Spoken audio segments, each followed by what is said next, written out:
He asked me to see him this morning because he comes from this region, and he had a specific message for you and for me. That much as he is the President of the Republic of Kenya, he comes from somewhere. And charity begins at home. And it cannot be that he is tackling a national problem and he is unable to tackle back at home.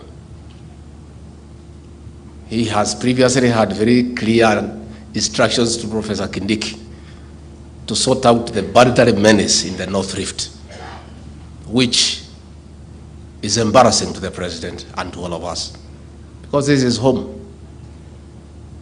So he called me this morning and asked me to come and talk to you and tell you that this work we are doing, the instructions came from him because Kenya was sliding into a drunken country. And a whole generation between the age of 24 and 35, the most productive section of our society, was almost getting lost.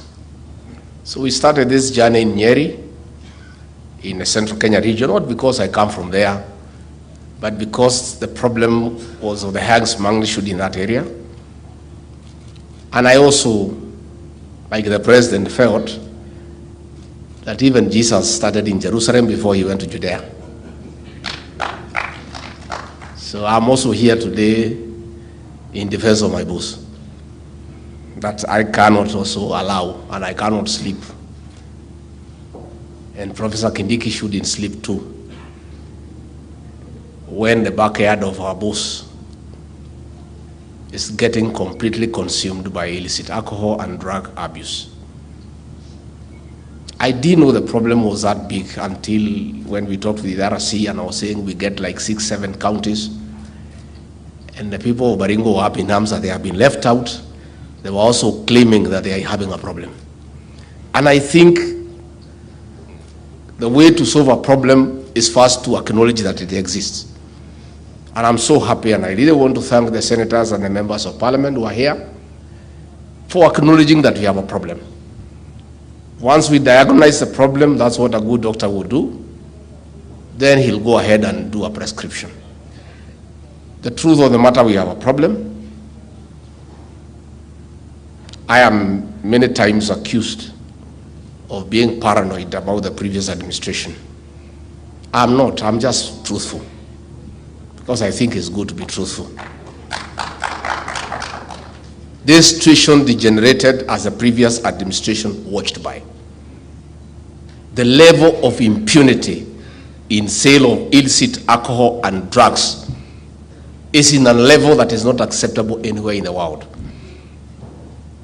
People are selling alcohol 24 hours, selling poison, as officers just watched. And I don't want to blame the officers. There was no political direction. People are led, officers are led.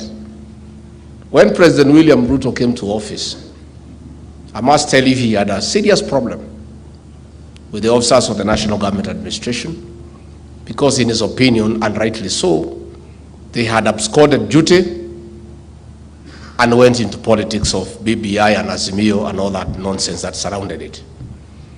And the president was wondering why we need that branch of government, because he does not need them in politics, and that is what they were doing. It took me and Professor Kindiki and PS Raymond Omolo to sit the president down and convince him that officers of the national government administration are good people. They are very resourceful officers. They are result-oriented. They are very focused, only when they get the right instruction.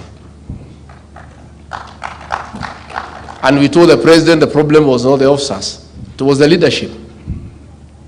They had removed them from their job of dealing with security, dealing with alcohol, dealing with the boundary disputes, creating peace and harmony, and told them to go and collect signatures for BBI, to go and try to sell Project Azimio, and such other difficult things that of course they perform dismally because they are not trained in that line of thinking. The president and I would be stupid to ask them to help us in politics. We would fail. Walisaidia Azimio ikaanguka. Sasa tukiwachukua tusaidie tutaanguka. We cannot.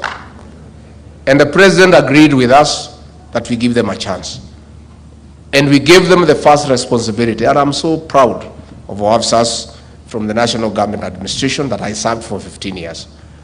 That when the president asked us to assign them the function of registering farmers across the country at slightly less than 50 million shillings.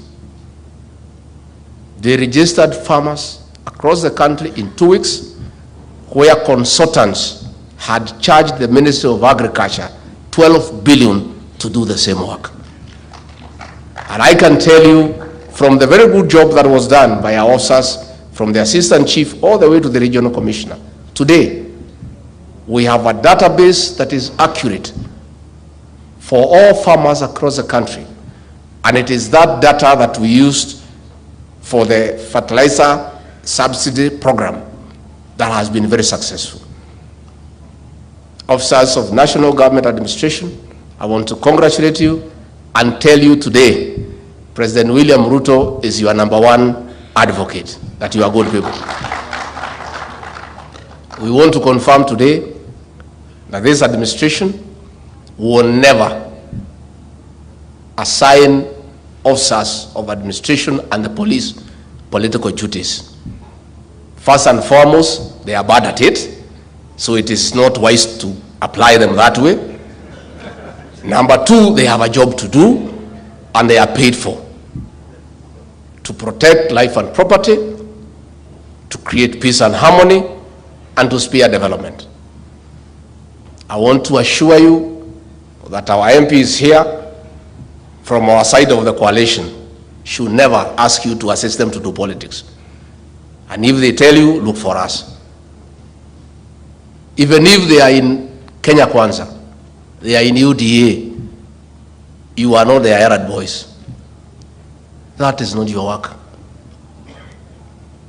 And Professor, you have said you are going to arrest people. Yeah. When you took this job, I told you, this job you have no friends. Even myself, if I do something wrong, come for me. Yeah. Because now, this work of national security, security is non-negotiable. I mean, it's such an important aspect of our existence as a country that anybody who violates the law, who gets involved in criminal activities, you must be prepared for the consequences. I invite leaders to read the penal code, Cap 63. Align yourself with it so that as you do your things wherever you are, you keep it in your car so that you keep on checking.